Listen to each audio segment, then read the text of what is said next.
So we decided to do our sea turtle presentation on threats that sea turtles face every day. So our title is Sea Turtles, the Home Struggle. My name is Alex Izquierdo. I'm Suchiro. I'm Brian. Alex Lamb. So in taking all of these environmental classes, we all know that climate change is a real threat to us as humans, but also to animal populations as well. So we wanted to look into how climate change, more specifically warming, affects not only sea turtle populations, but also the processes that sea turtles go through every day. So first we looked at Oceanic Society, which is a website which informed us that climate change is the #1 threat towards sea turtle. And after that, in order to find our articles, we used NCBI database, and we used quote sea turtle and quote female and quote warming to find our first article. And for the second article, we used quote climate change and quote sea turtle and quote foraging. But since the NCBI database only gave us an abstract to these two articles, we clicked on the external link or the source in order to gain the full paper. So our first article talks about how temperature or climate change affects sea turtle population and their sex ratio. And they were analyzed or conducted in the Great Barrier Reef, in the Northern Great Barrier Reef and the Southern Great Barrier Reef. And because sea turtles are temperature-dependent sex determinants, they use sea turtles in order to find how this increase in temperature affects the chance of either becoming a male or female. And they found out that an increase in temperature increases chance in female hatchling and also a higher mortality rate. And they use genetic and endocrine techniques in order to identify the population sex ratio of these sea turtles. And so Article 2 is what climate change in the population of marine turtles look like. The research in the island of Boa Vista, or in the Republic of Cape Verde, West Africa. The specific turtles they were looking at were the loggerhead turtles. And within the research, they were able to compile a list of the most commonly measurable characteristics of the sea turtles. And we were and in this presentation, we're focusing on a couple rather than the entire list.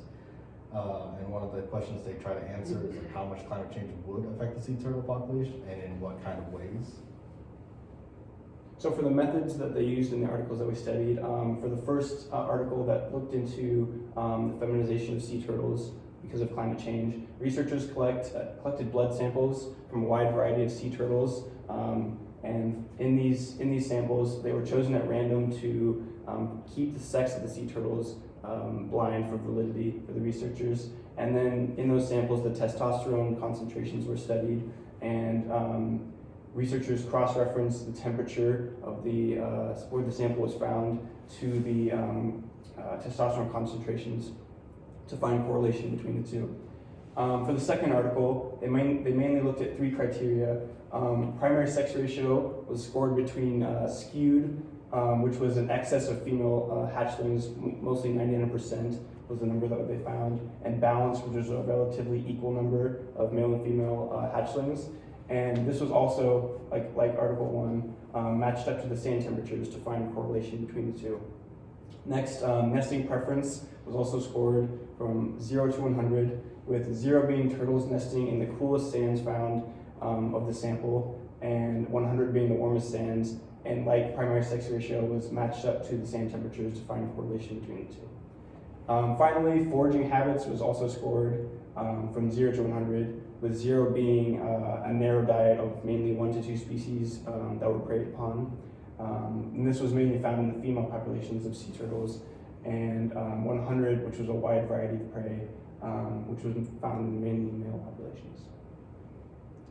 So for the results in Article 1, in the cooler Southern Great Barrier Reef, or the GBR, there was about a 65% to 69% female sex bias. In the warmer Northern GBR, there was about a 99% female sex bias.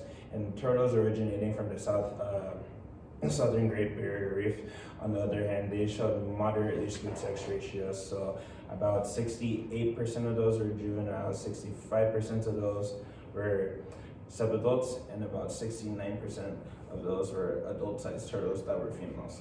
So in Article 2, If the turtles had started nesting about 2 months earlier, in this case April, the overall sex ratio would have been about 71.3 female hatchlings.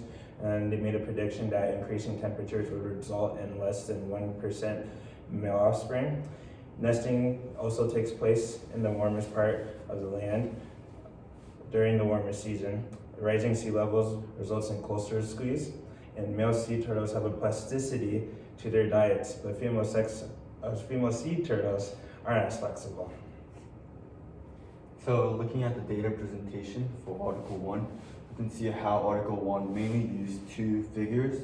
On the left is a use of stacked column chart that displays the age, the sex ratio, and the location. And the locations were categorized by the colors. For example, orange being the Northern Great Barrier Reef and the blue being the Southern Great Barrier Reef. And looking at the graph, you can see how all across in every age, in the juveniles, subadults, and adults, you can see how female has a higher hatchling rate or a higher sex ratio compared to male. Looking at the right, you can see how they displayed the data on the table as well. And while it shows a similar kind of result, we can see how there's a 95% correlation, which shows a significant relationship between the age, their probability of becoming a female, and their whether the temperature is high or low. And as you can see how in juveniles and subadults, they have a probability of becoming 99% female in Northern Great Barrier Reef, compared to a 87% probability for the adults, showing how there's the proportion of female is increasing in the past decades. And similarly in Article 2, the data represented, shown in these graphs over here, or the side bar charts, show that in the present day, in that area of West Africa, the female population is generally much over 90%, rounding around 70% on average, female population within the summer season.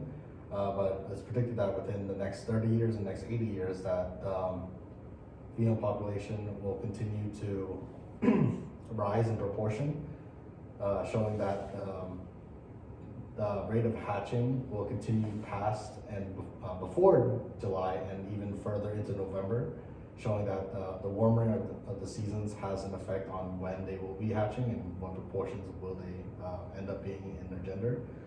And the bottom graph shows that the data that collected at the moment during their visit in Boa Vista, showing that the majority of data recording shows that there is a larger female population to the proportion of hatchlings during each of the years, showing that there is some concern for the next upcoming future.